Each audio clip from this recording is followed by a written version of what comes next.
ಆತ್ಮಬಂಧುಗಳಿಗೆಲ್ಲ ನನ್ನ ಹೃತ್ಪೂರ್ವಕವಾದ ನಮಸ್ಕಾರಗಳು. ನನ್ನ ಹೆಸರು ಲಕ್ಷ್ಮಿ.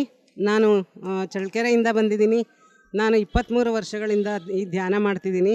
2002 ಫೆಬ್ರವರಿ 23ನೇ ತಾರೀಕು ನನಗೆ ಧ್ಯಾನ ಪರಿಚಯ ಆಯಿತು. ಆಗ್ಲಿಂದಲೂ ಆ ಕ್ಷಣದಿಂದಲೂ ಕೂಡ ನಾನು ಧ್ಯಾನ ಪ್ರಚಾರ ಮಾಡ್ತಿದ್ದೀನಿ. ಲಕ್ಷಾಂತರ ಜನಕ್ಕೆ ನಾನು ಧ್ಯಾನ ಹೇಳ್ಕೊಟ್ಟಿದ್ದೀನಿ.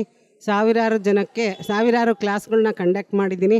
ಆಂಧ್ರ ಕರ್ನಾಟಕ ಈ ಎಲ್ಲ ಕಡೆ ತಿರುಗಿ ನಾನು ಕನ್ನಡ ತೆಲುಗು ಎರಡೂ ಭಾಷೆಗಳಲ್ಲಿ ನಾನು ಸತ್ಸಂಗಗಳನ್ನು ಕೊಟ್ಟಿದ್ದೀನಿ. ಆಮೇಲೆ ಈ ಧ್ಯಾನ ಮಾಡ್ತಾ ನಾನು ಒಂದು ವಾರ ಮಾತ್ರ ಬೆಳಗ್ಗೆ 1 ಗಂಟೆ, ಮಧ್ಯಾಹ್ನ 1 ಗಂಟೆ, ರಾತ್ರಿ 1 ಗಂಟೆ ಧ್ಯಾನ ಮಾಡ್ತಿದ್ದೆ. ಆಮೇಲೆ ಮೊದಲು ನಾನು 23 ವರ್ಷಗಳ ಹಿಂದೆ ನಾನು ವಿಜಯವಾಡ ಧ್ಯಾನ ಮಹಾಯಜ್ಞಕ್ಕೆ ಹೋದಾಗ ಅಲ್ಲಿ ಒಬ್ಬ ಮಾಸ್ಟರ್ಸ್ನ ಪರಿಚಯ ಮಾಡಿಕೊಂಡು ನನಗಿನ್ನೂ ಎನರ್ಜಿ ಬೇಕು, ಏನು ಮಾಡ್ಬೇಕು ಸರ್ ಅಂತಂದರೆ ಅವರು ಏನು ಹೇಳಿದ್ರು ಅಂದರೆ, ನೀನು ದಿನ 3 ಗಂಟೆ ಧ್ಯಾನ ಮಾಡ್ತಿದ್ದೀಯಮ್ಮ ಅಂತ. ಸರಿ, ಚೆನ್ನಾಗೇ ಮಾಡ್ತಿದ್ದೀಯಾ, ನಿನ್ನ ಅನುಭವಗಳೆಲ್ಲ ತುಂಬ ಚೆನ್ನಾಗಿದ್ದಾವೆ. ಆದರೆ ನೀನು ರಾತ್ರಿ 12 ಗಂಟೆಯಿಂದ 3 ಗಂಟೆ ತನಕ ಕಂಟಿನ್ಯೂಸ್ ಆಗಿ 3 ಗಂಟೆ ಧ್ಯಾನ ಮಾಡು, ನೀನು ಆಧ್ಯಾತ್ಮಿಕವಾಗಿ ಮುಂದುವರಿತೀಯ ಅಂತ ಹೇಳಿದ್ರು. ಅದಕ್ಕೆ ಆಗ್ಲಿಂದನೂ ನಾನು ಬಂದ ಮೇಲೆ ನಾನು ದಿನ 12 ಗಂಟೆಗೆ ಅಲಾರಾಮ್ ಇಟ್ಟು ನಾನು 12 ಗಂಟೆಗೆ ಎದ್ದು ಕೂತ್ಕೊಂಡು 3 ಗಂಟೆ ತನಕ ಧ್ಯಾನ ಮಾಡ್ತಿದ್ದೆ.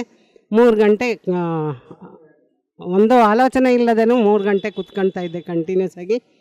ಸ್ಥಿರ ಸುಖ ಆಸನದಲ್ಲಿ ಕಾಲು ಕೂಡ ಕದಲಿಸ್ತಿರ್ಲಿಲ್ಲ, ಕೈ ಕೂಡ ಕದಲಿಸ್ತಿರ್ಲಿಲ್ಲ. ಆ ಸ್ಥಿತಿಯಲ್ಲಿ ಆಲೋಚನಾರಹಿತ ಸ್ಥಿತಿಯಲ್ಲಿ ಇರ್ತಾಯಿದ್ದೆ. ಒಂದು 8 ದಿವಸ ಮಾಡಿದೆ. ಯಾವುದೇ ಅನುಭವ ಇಲ್ಲ, ಏನೂ ಇಲ್ಲ, ನನಗೆ ಎನರ್ಜಿ ಮಾತ್ರ ಬರ್ತಾಯಿತ್ತು. ಆದರೆ ನಾನು ಒಬ್ಬರು ಮಾಸ್ಟರ್ನ ನಂಗೆ ಡೌಟ್ ಬಂದು ಕೇಳಿದೆ, ನಾನು ನಿದ್ದೆ ಮಾಡ್ತಿದ್ದೀನೋ ಧ್ಯಾನ ಮಾಡ್ತಿದ್ದೀನೋ ಗೊತ್ತಾಗ್ತಿಲ್ವಲ್ಲ ಸರ್ ಅಂತಂದರೆ, ಅವರು ನಿದ್ದೆ ಮಾಡಿದ್ರು ಧ್ಯಾನ ಮಾಡಿದ್ರು ನಿಮಗೆ ಗೊತ್ತಾಗಬೇಕಮ್ಮ, ನಿಮ್ಮ ಧ್ಯಾನ ನಿಮ್ಮ ನಿದ್ದೆ ಅಂತಂದರು.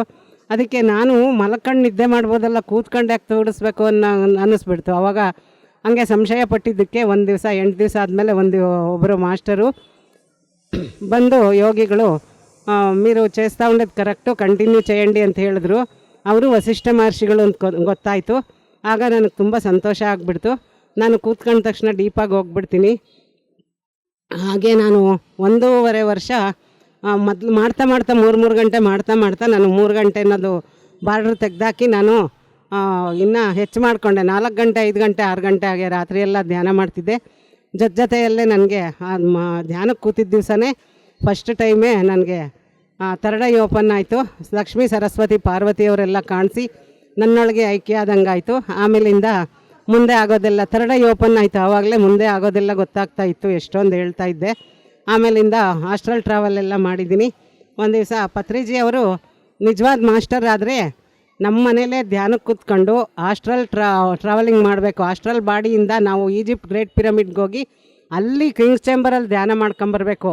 ನಿಜವಾದ ಮಾಸ್ಟರ್ ಆದರೆ ಮನೇಲೇ ಧ್ಯಾನಕ್ಕೆ ಕೂತ್ಕೊಂಡು ಕೈಲಾಸ ಮಾನಸ ಸರೋವರಕ್ಕೆ ಹೋಗಿ ಶಿವನ ಹತ್ರ ಧ್ಯಾನ ಮಾಡ್ಕೊಂಬರ್ಬೇಕು. ಅವನು ನಿಜವಾದ ಮಾಸ್ಟರು. ಏರೋಪ್ಲೇನಲ್ಲಿ ಲಕ್ಷಾಂತರ ರೂಪಾಯಿ ಕೊಟ್ಟು ಹೋಗಿ ಬರೋದಲ್ಲ ಅಂತ ಅಂದ್ಬಿಟ್ಟು ಹೇಳಿದ್ರು. ನಾನು ನಿಜವಾದ ಮಾಸ್ಟ್ರಲ್ವಾಗಾದರೆ ನಾನು ಮಾಡ್ತೀನಿ, ನನಗೂ ಸಾಧ್ಯ ಆಗುತ್ತೆ ಅಂತ ಮನಸ್ಸಲ್ಲೇ ಅನ್ಕೊತಾ ಇದ್ದೆ. ಧ್ಯಾನದಲ್ಲೇ ಕೂತ್ಕೊಂಡು ಸಂಕಲ್ಪ ಮಾಡಿಲ್ಲ. ಆದ್ರೂ ಒಂದು ದಿವಸ ರಾತ್ರಿ ಹೊತ್ತು ಹಿಂಗೆ ರಾತ್ರಿ 12 ಗಂಟೆಲಿ ಧ್ಯಾನಕ್ಕೆ ಕೂತ್ಕೊಂಡಾಗ ನಾನು ಹಾಸ್ಟ್ರಲ್ ಟ್ರಾವೆಲಿಂಗ್ ಮಾಡಿ, ನನಗೆ ಭೂಮಿ ಒಳಗಿಂದ ಹೋಗ್ಬೋದು ಹಾಸ್ಟ್ರಲ್ ಟ್ರಾವೆಲಿಂಗ್ ಅನ್ನೋದು ಗೊತ್ತಿರಲಿಲ್ಲ. ನನ್ನ ಸೂಕ್ಷ್ಮ ಶರೀರ ಬಿಡುಗಡೆ ಆಗಿಬಿಟ್ಟು ತಿಪ್ಟ್ರಲ್ಲಿ ತವ್ರ ಮನೆ, ನಮ್ಮ ತಮ್ಮನ ಹಳೆ ಆಗಿತ್ತು ಮನೆ ಅಂತ ಕೆಡಿಸಿ ಬೇಸ್ಮೆಂಟ್ ಹಾಕ್ಸಿದ್ದೆ. ಅಲ್ಲಿಗೆ ಹೋಗಿ ಹಿಂಗೆ ನಿಂತ್ಕೊಂಡಿದ್ದೀನಿ. ಬೇಸ್ಮೆಂಟ್ ಮೇಲೆ ನಿಂತ್ಕೊಂಡು ಒಳಗೆ ನೋಡ್ತಾ ಇದ್ದರೆ ನನಗೆ ಅಲ್ಲಿ ಕೆಳಗೆ ಅದ್ರ ಕಲ್ಲು ಮಣ್ಣು ಕಾಣ್ತಿಲ್ಲ. ಕೆಳಗೆ ಪಾತಾಳದಲ್ಲಿ ಎಷ್ಟೋ ನೀರು, ಅದರಲ್ಲಿ ಮುತ್ತು ರತ್ನಗಳು ಹೊಳಿತಾ ಇರೋದೆಲ್ಲ ಕಾಣಿಸ್ತು. ಅದರೊಳಗೆ ದೂರ್ಬಿಟ್ಟೆ. ಎಲ್ಲಿದ್ದೀನಿ ಕ್ಷಣ ಮಾತ್ರದಲ್ಲಿ ಅಂದರೆ ಈಜಿಪ್ಟಲ್ಲಿ ಒಂದು ಸಣ್ಣ ಪಿರಮಿಡಲ್ಲಿದ್ದೀನಿ. ಅಲ್ಲಿ 3 ಜನ ರಾಣಿಯರು ಮಮ್ಮಿಸಿದ್ವು. ಅದು ಎಷ್ಟು ಸೌಂದರ್ಯವತಿಯರು, ಹೇಳೋದು ಲೇಟಾಗುತ್ತೆ. ಹಾಸ್ಟ್ರಲ್ಲು ಇದು ಎಕ್ಸ್ಪೀರಿಯನ್ಸ್ ಫಾಸ್ಟಾಗಿ ನಡೆಯುತ್ತೆ ಕ್ಷಣಾರ್ಧದಲ್ಲಿ. ಅಲ್ಲಿ 3 ಜನ ರಾಣಿಯರು ಅಪೂರ್ವ ಸೌಂದರ್ಯವತಿಯರು. ಮಧ್ಯದ ರಾಣಿ ಇನ್ನೂ ಅಪೂರ್ವ ಸೌಂದರ್ಯವತಿ. ಇವ್ರು ಯಾರಿರ್ಬೋದು ಅಂದ್ಕೊಂಡ್ರೆ ಮಧ್ಯದವಳು ಕ್ಲಿಯೋಪಾತ್ರ ಅಂತ ಗೊತ್ತಾಯಿತು. ಅಲ್ಲಿ ಸುತ್ತಲೂ ಒಂದು ಸರಿ ಕಣ್ಣಾಡಿಸ್ಬಿಟ್ಟು ಅಲ್ಲಿ ಅವ್ರಿಗೆ ಇಷ್ಟವಾದ ವಸ್ತುಗಳು ಮತ್ತು ಸುಗಂಧ ದ್ರವ್ಯಗಳನ್ನೆಲ್ಲ ಇಟ್ಟಿದ್ರು. ಕ್ಷಣ ಮಾತ್ರದಲ್ಲಿ ನಾನು ಗೀಜಾ ಪಿರಮಿಡ್ಡಲ್ಲಿ ಕಿಂಗ್ಸ್ ಚೇಂಬರ್ಗೆ ಹೋಗಿ ಚಕ್ಕ ಬಟ್ಲು ಹಾಕ್ಕೊಂಡು ಹಿಂಗೆ ಕಣ್ಣು ಮುಚ್ಚಿ ಧ್ಯಾನ ಸ್ಥಿತಿಗೆ ಹೋಗ್ಬಿಟ್ಟೆ. ಆಗಲೇ ಕ್ಷಣಾರ್ಧದಲ್ಲೇ ನಾನು ಕೂತ್ಕೊಂಡ ತಕ್ಷಣ ನಾನು ಡೀಪಾಗಿ ಹೋಗ್ಬಿಟ್ಟಿದ್ದೀನಿ. ಒಂದು ಸಲ ಎಚ್ಚರ ಆಯಿತು. ಆವಾಗ ಇದೇನು ಈಗಲೇ ಧ್ಯಾನಕ್ಕೆ ಕೂತ್ಕೊಂಡಿದ್ದೀನಿ, ಇಷ್ಟು ಬೇಗ ಎಚ್ಚರ ಆಗ್ಬಿಡ್ತಲ್ಲ ಅಂದ್ಬಿಟ್ಟು ನಾನು ಈ ಪಿರಮಿಡ್ನ ಶಕ್ತಿ ವಿಶೇಷತೆಗಳೇನು, ಹೇಗೆ ಕಟ್ಟಿದ್ರು, ಯಾವ ರಾಜರು ಕಟ್ಟಿದ್ರು ಅಂತೆಲ್ಲ ಕ್ವಶನ್ ಹಾಕ್ಕೊಂಡ್ರೆ ಯಾವುದೂ ಆನ್ಸರ್ ಬರಲಿಲ್ಲ. ಅದಕ್ಕೆ ನಾನು ಆಮೇಲೆ ಪೂರ್ತಿ ಎಚ್ಚರ ಆಗ್ಬಿಡ್ತು ಅಂತ ಕಂಡುಬಿಟ್ಟು ಗಡಿಯಾರ ನೋಡಿದ್ರೆ ಪಕ್ಕದಲ್ಲೇ ಯಾವಾಗಲೂ ಟೈಮ್ ಪೀಸ್ ಇಟ್ಕೊಳ್ತಾ ಇದ್ದೆ. ಯಾಕೆಂದರೆ ನನ್ನ ಸಾಧನೆ ಹೇಗೆ ನಡೀತಾ ಇದೆ, ಹೇಗೆ ಉನ್ನತ ಸ್ಥಿತಿಗೆ ಹೋಗ್ತಾ ಇದ್ದೀನಿ ಅಂತ ತಿಳ್ಕೊಳ್ಳೋದಕ್ಕೆ. ಟೈಮ್ ನೋಡಿದ್ರೆ 6:10 ಆಗಿಬಿಟ್ಟಿತ್ತು. ಇದೇನು ಒಂದು ಕಣ್ಣು ಮುಚ್ಕೊಂಡು ಮತ್ತೆ ನೋಡಿದ್ರೆ 6:10. ಆವಾಗ ನನಗೆ ತುಂಬ ಆಶ್ಚರ್ಯ ಆಗ್ಬಿಡ್ತು, ಇವಾಗ ಕೂತ್ಕೊಂಡಂಗಿದೆ 6:10 ಅಂದ್ಬಿಟ್ಟು. ಹಂಗೂ ಅನುಮಾನ, ಕಿಟಕಿ ಕಡೆ ನೋಡಿದ್ರೆ ಪೂರ್ತಿ ಬೆಳಕಾಗ್ಬಿಟ್ಟಿತ್ತು. ಆವಾಗ ತುಂಬ ಸಂತೋಷ ಆಯಿತು. 3 ದಿವಸ ಆದರೂ ಅದೇ ಎನರ್ಜಿಟಿಕ್ ಆಗಿದ್ದೆ, ಅದೇ ಎನರ್ಜಿ ಇತ್ತು ನನಗೆ. ನಾನು ಆಗಸ್ಟ್ 15 ಪ್ರತಿ ವರ್ಷ ಪತಂಜಲಿ ಪಿರಮಿಡ್ ಧ್ಯಾನ ಕೇಂದ್ರ ಬಳ್ಳಾರಿಯಲ್ಲಿ ನಾನು ಪ್ರತಿ ವರ್ಷ 12 ಗಂಟೆ ಅಖಂಡ ಧ್ಯಾನಕ್ಕೆ ಕೂತ್ಕೊಳ್ತಾ ಇದ್ದೆ. ಕೂತ್ಕೊಂಡ್ಮೇಲೆ ಬೆಳಗ್ಗೆ 5 ಗಂಟೆಗೆ ಕೂತ್ಕೊಂಡ್ರೆ ಸಾಯಂಕಾಲ 5 ಗಂಟೆಗೆ ಓಕೆ ಅಂತ ಹೇಳಿದಾಗಲೇ ಎದ್ದೇಳ್ತಾ ಇದ್ದಿದ್ದು.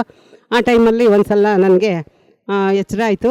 ಎಚ್ಚರ ಆದರೆ ಇವಾಗ ಎಷ್ಟು ಗಂಟೆನೋ ಏನೋ ಎಚ್ಚರ ಆಗಿದೆ, ಏನು ಮಾಡೋದು ಅಂದ್ಬಿಟ್ಟು ಮತ್ತೆ ನಾನು ಪತ್ರಿ ಸರ್ ಹೇಳಿದ ಜ್ಞಾಪಕ ಬಂದು, ಇವಾಗ ನಾನು ಕೈಲಾಸ ಮಾನಸ ಸರೋವರದಲ್ಲಿ ಶಿವನ ಹತ್ರ ಕೂತ್ಕೊಂಡು ಧ್ಯಾನ ಮಾಡಬೇಕು ಅಂದ್ಕೊಂಡ ತಕ್ಷಣ ಕ್ಷಣಾರ್ಧದಲ್ಲೇ ನಾನು ಅಲ್ಲಿ ಕೈಲಾಸ ಮಾನಸ ಸರೋವರದಲ್ಲಿ ಶಿವನ ಹತ್ರ ಧ್ಯಾನಕ್ಕೆ ಕೂತ್ಕೊಂಡಿದ್ದೀನಿ. ಆಮೇಲೆ ಎಷ್ಟು ಗಂಟೆ ಕೂತ್ಕೊಂಡಿದ್ದೀನೋ ಅಲ್ಲಿ ಗೊತ್ತಿಲ್ಲ ಶಿವನ ಹತ್ರ.